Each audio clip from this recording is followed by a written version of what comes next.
Hey everybody, it's your favorite automobile here, and today we're going to be talking about the new ReZero web novel chapter. As always, if you aren't caught up, then you can fuck right off and watch this video when you are. This video contains spoilers up to the most recent chapter, Arc 8, Chapter 16, The Undead Cataclysm. Be me, Imperial soldier serving the sacred Wallachian Empire, living the good life under the unprecedented peaceful reign of His Excellency the Emperor, Vincent Wallachia. A rumor about a supposed illegitimate child of His Excellency the Emperor is causing flames of war to spread throughout the vast lands of the Empire. Traitorous rebels from all over begin to lay siege to the imperial capital of Ljubljana, threatening to bring an end to the unprecedented peaceful reign of His Excellency the Emperor, Vincent Wallachia.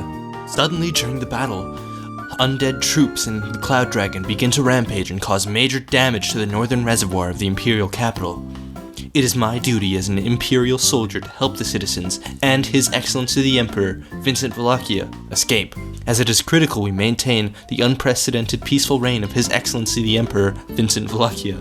My general orders me to take down a bald undead guy. The baldy is about to kill me, but my general jumps in the way and takes the blow, dying as he saves me. Viva Wallachia!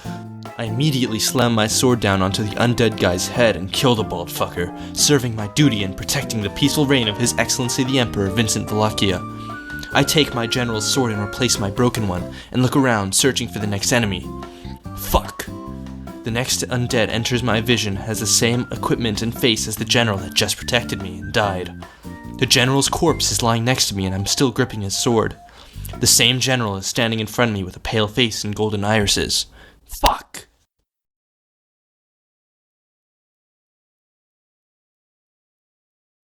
Seems like Tape really wants to let us know that the people who died during the Great Disaster are gonna come back as zombies. And I don't know about you guys, but this really makes me think of a certain werewolf who was bleeding out with an axe lodged in his shoulder as he sunk to the bottom of a flood while he was unconscious. Followed by an extremely ominous, meta, fourth wall breaking chapter where he refuses to divulge any of the details of his life that a main story reader would not already be aware of. But I don't know, that's just me.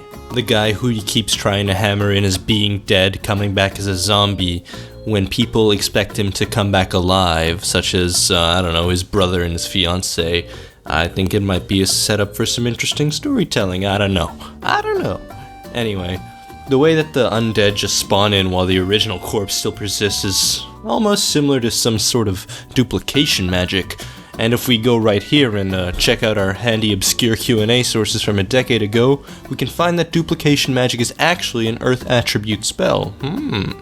I gotta thank my JP Twitter bros for that one, since they were the ones who came up with this idea.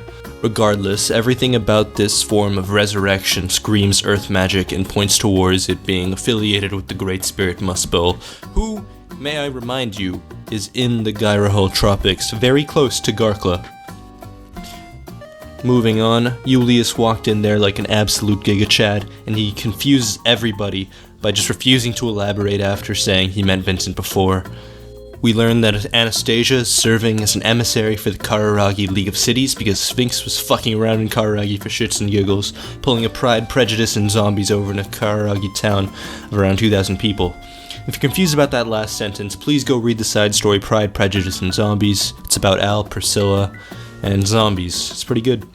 Anyway, seems like Sphinx was using this Kararagi town as another sort of experimentation ground for her resurrection techniques, and it could be that this was actually using an improved version of the parasites from PPZ, and that she had been testing different zombie methods all in preparation for her attack on Wallachia. In other news, the characters in the story are now speculating that the fan-favorite character, Groovy Cumlet, King of the Cum Chalice, may have died and become a zombie.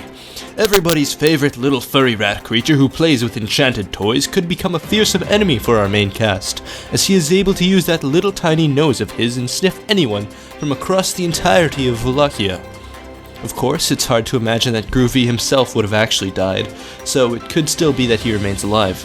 If he does turn out to be dead, I would really love to see a confrontation between him and Magro, since they are said to be best friends.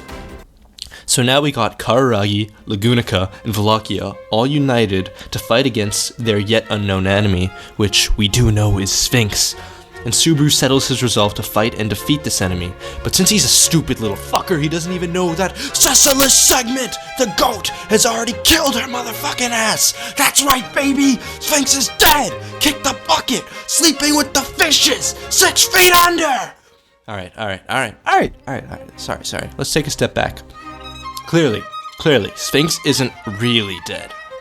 I don't want to brag or anything, but I kind of called this way back that there's no way Sphinx actually got her limbs back. She's still a little nugget girl with no arms and no legs. Either this body is some sort of a projection, or maybe she like inserted her soul into one of the brain-dead Ryuzu clones that's just vibing at one of the Roswell mansions.